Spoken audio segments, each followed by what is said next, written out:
அனைவருக்கும் போகி பண்டிகை நல்வாழ்த்துக்கள். எங்க வீட்டு போகி கொளுத்திடலாமா? வாங்க.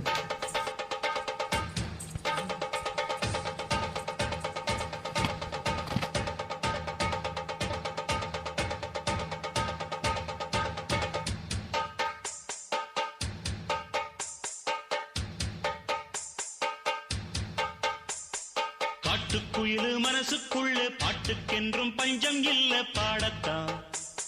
தவளை தட்டு துள்ளிக்கிட்டு கவலை விட்டு கச்சை கட்டு ஆடத்தான். காட்டுக்குயிலு மனசுக்குள்ள பாட்டுக்கென்றும் பஞ்சம் இல்ல பாடத்தான். தவளை தட்டு துள்ளிக்கிட்டு கவலை விட்டு கச்சை கட்டு ஆடத்தான்.